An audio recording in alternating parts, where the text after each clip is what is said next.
The afternoon sun sparkling on the water, if the exposure is right. Let's try that.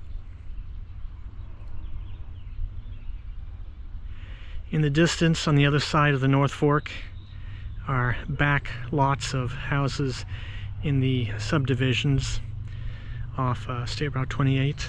I grew up in this area, familiar with all this. We had a bike path that connected across the back of all these.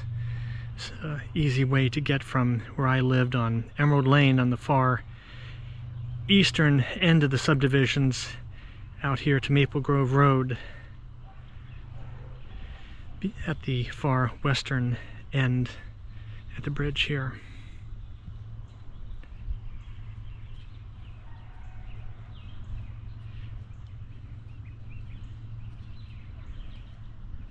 Moving on. Well, that tree lost its battle. Looks like it's asking for a handout.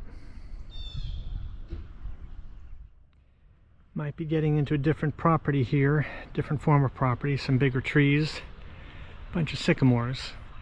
As the woods were allowed to grow up at different times, different trees will gain control, dominate it. That's an aspen in the middle, and this is a silver maple, which is flowering right now. Those are the seeds hanging out on the limbs, waiting for the wind to cross-pollinate. So right now the Bluebell Trail is close to the stream bank, North Fork of Paint Creek.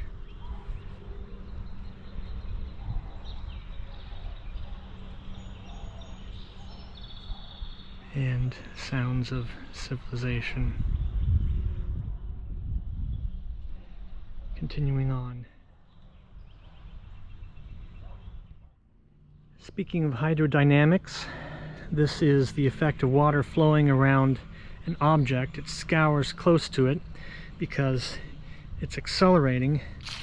The water hits it, forced around it, more water moving in the same area, so it picks up velocity. Instead of depositing silt and other sediment, scours it out. It always intrigued me to see what the new landscape looked like after each spring freshet reshaped it. Continuing on. And I just startled a Canada goose out in the stream. I guess the Octangie Park was too busy for it. Someone was having fun in the sand here, but this is an example of water sorting sediment. Sand is bigger particles than silt, which is bigger particles than clay, and so the stronger water carries the sand. When it slows down, it drops it, but it may continue carrying silt and clay, such as the silt down closer to the water. But then closest to the water, we have exposed gravel where it's been washed clean instead of been covered up by deposition. So, all interesting bit of hydrodynamics, but a natural sandbox here. Moving on.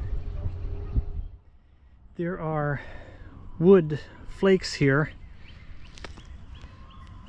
sawdust, chips, which I at first thought were evidence of beaver, and there are beaver in this area, even on the hilltops. They don't dam up streams or build dens. They live in the banks of the streams. But unless they're up in the trees, I don't see any evidence of beaver. I think this tree here, box elder, I think some of its dead wood might be flaking off, or more likely there's a woodpecker pecking into it looking for food, and those are the chips from it. And an aerial visitor. Looks like a toy plane, not a commercial. Pretty lightweight looking.